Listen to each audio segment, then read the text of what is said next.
एक छोटा सा गांव था, नाम था विजयपुरा। उस गांव में एक लड़की थी, अनीशा। रोज स्कूल जाने से पहले कब्रिस्तान में अपने मम्मी पापा के पास जाकर रोती रहती थी।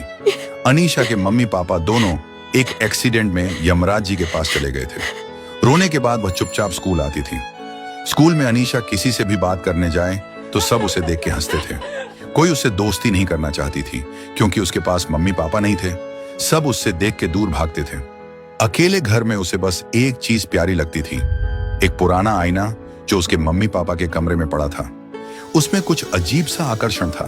हर बार जब अनीशा उस आईने में देखती है, उसे लगता था जैसे कोई उसे अंदर से देख रहा हो। अगले दिन अनीशा आईने के पास गई और आईने की तरफ देखती रही। तभी वो हैरान रह जाती है। उसमें उसका चेहरा नहीं बल्कि एक खूबसूरत जगह दिख रही थी जहां मम्मी पापा उसे बुला रहे थे। अनीशा डर गई, लेकिन फिर आवाज आई, अनीशा आ जाओ, यहाँ कोई दर्द नहीं है। जैसे ही उसने आईने को छुआ, वो उसमें खींचती चली गई। अब वो एक जादुई दुनिया में थी। नीला आसमान, तितलियां और चारों तरफ हरियाली पेड़। अनीशा सामने देखा एक जगह जहां से उनके मम्मी उसको बुला रही थी। वो आगे गया और देखा उसकी मम्मी पापा खड़ा हुआ था। अनीशा उनके मम्मी पापा के पास गई और जोर से रोने लगी। मम्मी ने कहा, अब कभी अकेली नहीं रहोगी बेटा, हम यहीं हैं तुम्हारे साथ। अनीशा खुश थी।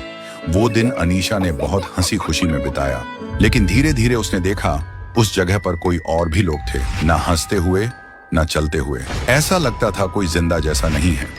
फिर एक और लड़की मिली, नाम था रूपा। अनीशा धीरे धीरे रूपा के पास गई और रूपा बोली, ये दुनिया झूठ है, हम सब आईने में फंसे हुए हैं, हमारी आत्माएं असली दुनिया से काट दी गई है। अनीशा घबरा गई और वहाँ से आके उसके मम्मी के पास गई। मम्मी को पूछा, क्या यह सच है?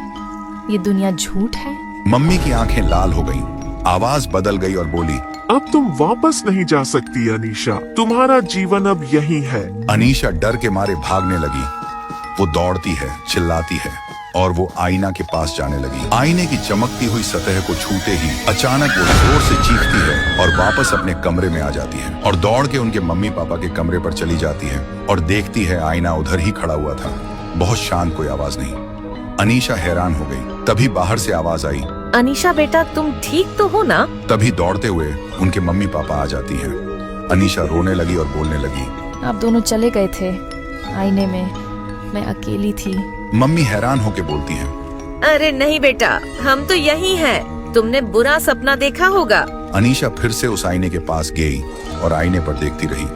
असल में अनीशा एक बुरे सपना देखी थी जहां पर उनके मम्मी पापा गुजर गए थे। आपको ये वीडियो कैसा लगा कमेंट करके जरूर बताइएगा।